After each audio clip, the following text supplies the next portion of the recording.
교육사회학의 연구 영역은 두 가지로 크게 볼 수 있습니다.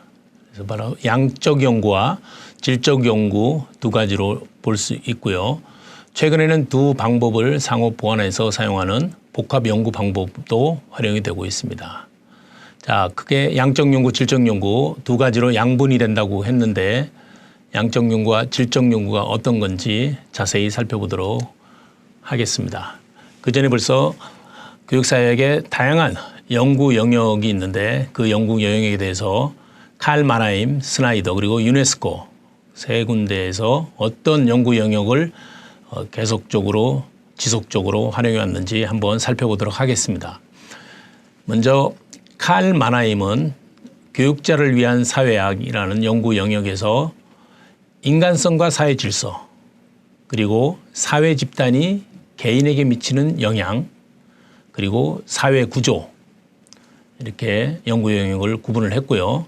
두 번째로는 교육의 사회학이라는 측면에서 학교와 사회는 어떤 관계를 가지는지 그리고 역사적 측면에서의 교육 사회학 그리고 학교와 사회 질서 이러한 연구 영역을 구분을 했습니다. 그리고 세 번째로는 교수의 사회학, 학교 생활의 사회학적 해석 그리고 교사와 학생 간의 상호관계 그리고 학교 조직의 여러 가지 문제점들 이렇게 칼 마나임은 교육사회학의 연구 영역을 세 가지로 교육자를 위한 사회학, 교육의 사회학, 교수의 사회학 이렇게 세 가지로 구분을 해서 연구 영역을 분류를 했습니다.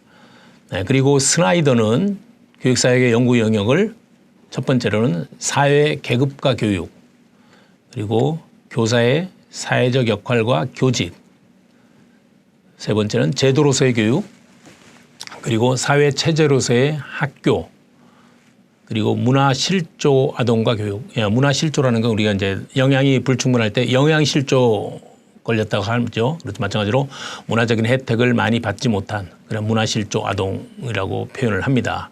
그래서 문화실종 아동과 교육 그리고 사회 구조와 조직 그리고 학생과 교사, 교사와 학생의 각각의 역할이 어떤 건지 이런 것들을 연구 영역으로 구분을 했습니다.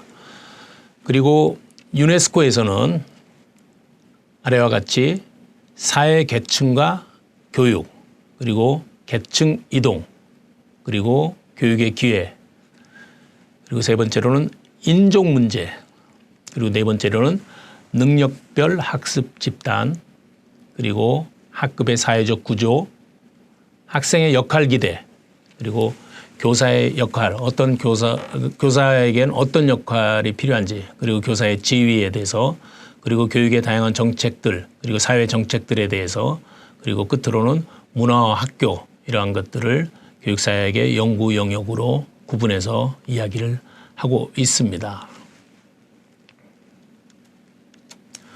자, 그러면 여러 가지 연구 영역을 먼저 말씀을 드렸고요. 이어서 양적 연구 방법과 질적 연구 방법 중에서 양적 연구 방법이 도대체 어떤 건지 함께 살펴보도록 하겠습니다.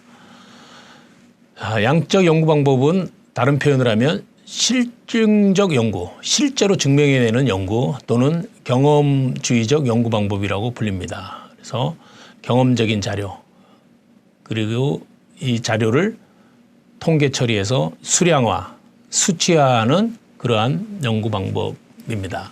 그래서 사회조사나 우리 실험 연구에서 많이 채택되고 있습니다.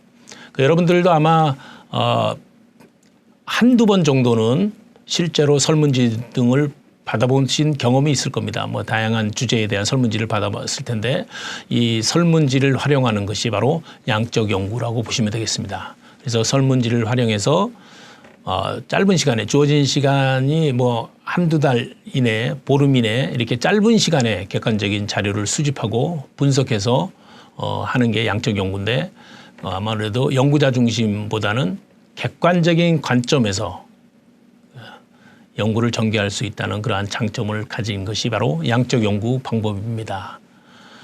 그리고 이 양적 연구 방법은 반드시 수량화되고 수치화가 돼야 됩니다. 그래서 통계적